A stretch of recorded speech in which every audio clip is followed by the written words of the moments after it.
On Sunday, we saw BJP summoning some of its leaders, its controversial leaders, and reprimand them for making irresponsible statements. Today, Finance Minister Arun Jaitley spoke out against growing incidents of intolerance. We have our BJP correspondent Liz Matthew to speak about this. Liz, Jaitley today tried to sort of bring to an end the government silence over these incidents which was being increasingly questioned by government's opponents. So what do you think actually forced the government to make some statement on this? See, the government can dismiss the writers as well as the opposition, calling the writers the left-leaning people or Nehruvian. But the president has spoken thrice. Today morning he has tweeted against it. And this can be very embarrassing for the government. Also, this has been affecting the NDA government's image outside India.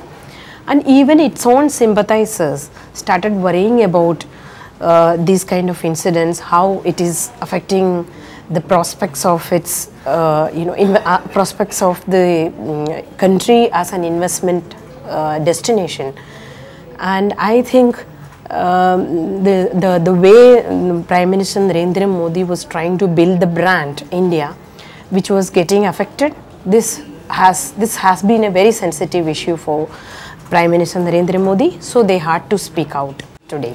But you know, while Jaitley has spoken, the Prime Minister still refuses to address the question in public and very prominently. So how much weight should we give to Jaitley's comments when Modi prefers to remain silent on this? See, Arun Jaitley is a INB minister and the second most visible face of the government. Whatever he says is seen as or considered as the voice of the government. Besides, I think since there has been a lot of pressure through media and through the writers for the Prime Minister to speak, I don't think Prime Minister Modi would like to come to be seen as somebody who comes under pressure and speak. So that could be the reason. So no, we are also hearing that these things can be probably linked with Bihar elections. The fact that there are reports coming out now that BJP seems to be losing ground in Bihar, and some of it could be attributed to these incidents which are happening and which are getting publicized.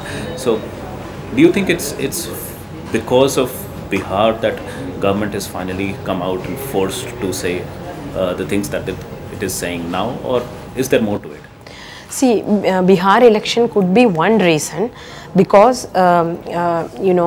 BJP is seen as an upper caste party, and this aggression which is apparent in its nature or in its behavior in the other parts of the country will kind of alienate the lower caste people.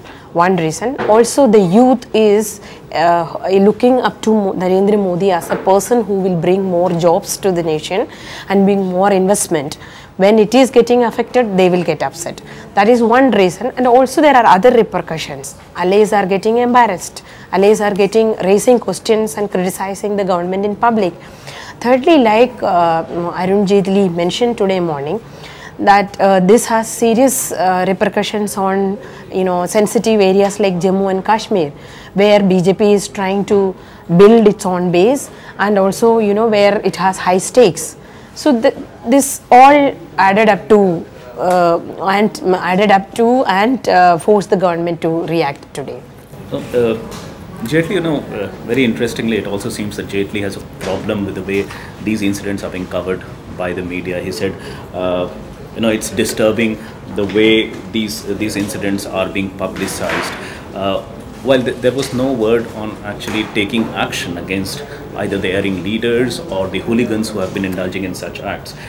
Would you have preferred to see that kind of statement? Would it not have been better if he had talked about action rather than criticizing the media for it? Yeah, true.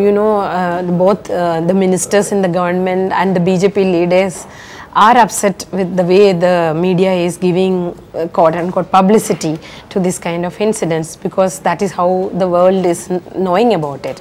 But media has to do its job. The government has to check on its own people. So hopefully we'll see some action on the hooligans as well. Thank you, Liz, and thank you all for watching.